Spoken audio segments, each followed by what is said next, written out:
Good Tuesday afternoon and welcome back to Martin's Koi Pond Aquatics Fishing.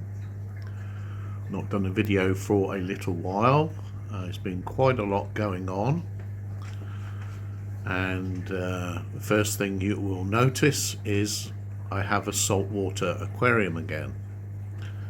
Now about a month ago I decided I would convert the dual trigon tank that did stand here back to a marine tank, and it was going to be fish only because it had copper medication in it in the past, and once you've put copper medication in a tank it really is unsuitable for things like corals, snails, hermit crabs and that sort of stuff.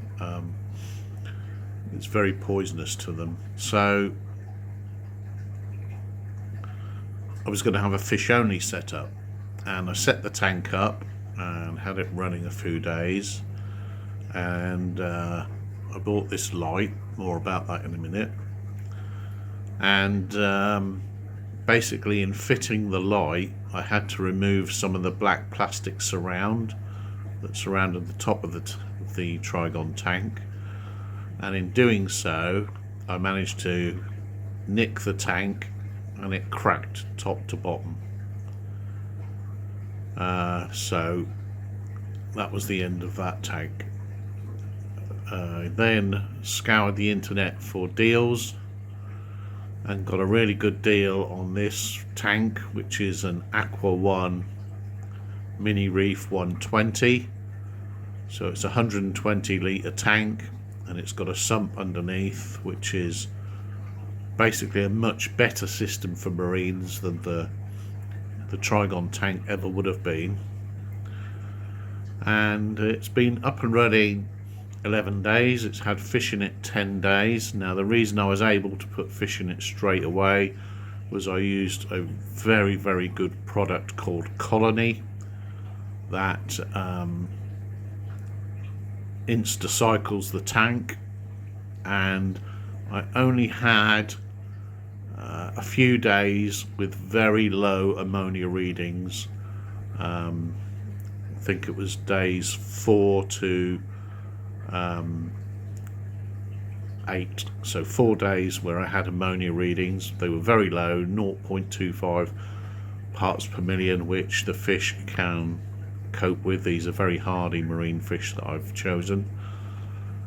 And now the ammonia is at 0 and I have 10 parts nitrate, so the tank is fully cycled in just 10 days of having fish, which is amazing when you think of how in the past with marine tanks and live rock, this is not live rock, this was dry rock, so again that is harder to cycle than live rock. But the advantage of dry rock is you don't bring any pests into the tank when you set it up. So a little bit more about the tank. It came on a pallet, delivered on a pallet. What I like about this tank was the cabinet, which is a very stylish shiny cabinet. Came pre-assembled, so I didn't have to assemble the cabinet, something I hate doing. Absolutely hopeless at DIY. And all I had to do was pop the sump in, put the tank on the top, connect up the plumbing, which was very simple. It didn't come with an instruction manual, but it came with a QR code that you scanned that then gave you an online instruction manual. And I've bought a few extra bits for it. It comes with a light, but I've changed the light to this better LED, and I bought a skimmer. I don't know if you know what a skimmer is. Let me just open the cabinet. The sump houses all the equipment. So what we've got in the sump is a filter sock, which mechanically filters out poo and stuff like that, and as you can see it's very brown, so it's due a clean. I've put some rock rubble in here to give me extra biological filtration. I may use some of the bigger bits with corals at a later date and place them on the sand bed, but that'll be later. The heater, 150 watt heater, is holding it at a nice 24 degrees. This is a protein skimmer, and it removes dissolved fish waste and pollutants by the use of micro bubbles. It's quite complicated, I won't explain it now, but basically that's how it works, and the waste collects in this cup. Now in a new tank like this you don't really get a lot of waste, but once the tank's really up and running and established, there will be brown gooey yuck in there that I will have to clean out every couple of weeks. There's a couple of media bags in here. One contains Roaphos, which is a phosphate removing product. High phosphates are not good for marine tanks because you get a lot of algae. And there's a bag of activated carbon, and the return pump at the back, and the green pipe is from the return back pump back up to the tank at the top. So basically the water overflows into this weir, goes down an overflow pipe into the filter sock, is mechanically filtered, and then it's filtered by the protein skimmer for dissolved waste, and then chemically filtered by the carbon and Roaphos, and then is returned back up top to the tank. Now you can add all sorts of other gubbings to a sump. You can have a filter mat roller, so you do away with the sock. You can have reactors that house the carbon and Roaphos, but I want to keep this as simple as possible. So for now, this is the setup. The only other thing that is added is auto top up. Got tongue-tied. An auto top up. So that's the water reservoir of reverse osmosis filtered water. So it's pure H2O. There's no contaminants in it like chlorine or fluoride or metals. And there's a blue light at the back there. That is the sensor, which is on the water line. Now when the water drops below the sensor, that tells the pump in the reservoir to pump water into the sump, and it maintains my level. And you see I've put a little bit of green tape at the front to mark my level. So that's how that works. With a marine tank, only fresh water evaporates off. The salt gets left behind, so the water top up is just fresh water. If I was topping up with salt water, my salinity would just go too high for the fish and corals that I intend to keep eventually. So that is the sump. Let's have a look closer at the light. So the light is an Amazon special. It's called a Nicrew. Now you can spend as little or as much as you want on lights, but most of the big brand lights for a tank this size start off north of £200. I didn't want to be spending that at the minute, so I did a lot of research into budget lights, and this light from Amazon came out pretty good on the reviews on YouTube and online. It's used by a lot of people in small tanks like this, and also even in big stony coral dominated reef tanks. These lights do really well. It has a very simple control box with options to turn up the blue or white channels to whatever levels you want. but it's also got inbuilt a simplified timer with 3 settings of 6 hours, 10 hours and 12 hours. I have my lights on the 10-hour setting. They come on at 11 AM and they go off at 9 PM. And when the light comes on, it doesn't just come on with one bright start up. It actually slowly builds up to the levels that I've got it at. I'm running it probably at about 50% on blues and about 30% on whites. A lot of LED lights are a lot more powerful than they need to be, and you very rarely need to run them at 100%, only if you've perhaps got them raised quite high above the tank. So in the tank there's 4 fish, a lovely pair of common clownfish, also known as Nemos to a lot of people, but this pair are really nice. They're a good size, they were reasonable money for the size, and I'm very happy with them.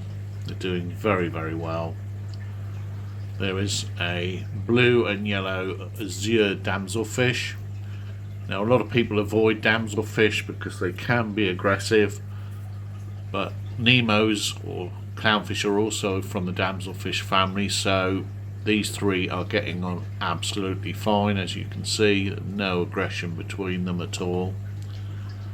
And the nice thing about a damselfish is they are very good for pest control, so if any pests come in on any corals that I purchased down the line, hopefully the damsel will dispatch with them. And then finally there's a little yellow goby that's currently just poking his head out of that cave there. I'll go in a bit closer, see if I can... there he comes. So it's a little yellow watchman goby, lovely little fish. Just hops around on the bottom of the tank. The camera makes the lights look purple. They're not purple to the naked eye. It's just with some LEDs and some phone cameras, it's very difficult to get the light just right. So we have one coral at the minute. It's called green star polyps, and it's doing okay. It's not got all its green polyps out. When they're all out, there's quite a little mat of bright green polyps that sway nicely in the flow. It's what's known as a soft coral, so it doesn't have a hard skeleton, and it should pretty much cover that rock it's on over time. It just gets all the food it needs from the light. It's totally photosynthetic, doesn't need any additional feeding, and is a very hardy coral, so I felt it was a good one to start with, just to see how the tank does with corals. Now with clownfish, they are notorious for jumping out of tanks, and a lot of marine tanks, this one included, are open topped. So I have fitted a jump guard. So that again is another Amazon special. It's quite nice because it's magnetic, so it doesn't move at all when it's on. It was the DIY job. You make it to the size of your tank, and it fits on there just nice. I think. I don't think I did too bad a job of doing that, and that should stop the little blighters jumping out. But also let plenty of light through from the light. The tank did come with a glass cover, but that had like a 1 centimetre gap all the way around the edge. I did have a Midas blenny, and he managed to get out overnight, so we lost him. So that was why I bought this, because I weren't taking any chances on losing any more fish to jumping out. So there's nowhere the fish can get out now. And as you see, the clowns are quite lively at the water's surface, especially when I'm feeding them, so they could easily get out if I didn't have the cover. So not a lot to look at in the actual tank itself yet, but it's new, and the thing about marine tanks, especially with corals, is slow and steady wins the race. So probably adding a coral a month for the next few months, maybe 2 or 3 on the odd occasion if I can afford it. I'm going to stick to relatively cheap. Nothing in the saltwater hobby is cheap, but relatively cheap, easy to keep corals. And as I build the tank up, I will give you updates. I actually do now think that 4 fish is a good number for this tank. I'm not sure I want to add any more. If I do add anything, it will be something like a lawnmower blenny, if I get a lot of algae on the rocks. But talking of algae, there's none yet. So at the minute I have no snails or hermits. Now I've decided I'm going to go with snails and no hermits in this tank, because it's a small tank, and if the hermits get hungry they might decide to take out a snail. This size of tank only needs 2 to 3 snails, and they will clean the rock and the back glass and the weir box and all that sort of stuff, and then I'll get 1 for the sand to keep the sand clean. I might get a cleaner shrimp as well at some time. They're red and white, beautiful creatures, very good at finding bits of food the fish miss. So that's my new marine tank. Let's get back a bit. See the light, that's now the light is more like what I see. Now I'm a bit further back and the camera's not picking up all the blues from the light source. So yeah, this is my new marine tank. I will still do a video probably next month. I keep promising it, on my 6-foot tank, which is now a Malawi Mbuna cichlid tank, and it looks, in my view, and from people that have seen it in the flesh, it looks absolutely amazing. So I really do need to do a video on it at some point. But I hope you enjoyed that video of my new marine tank, and I will catch you in the next one.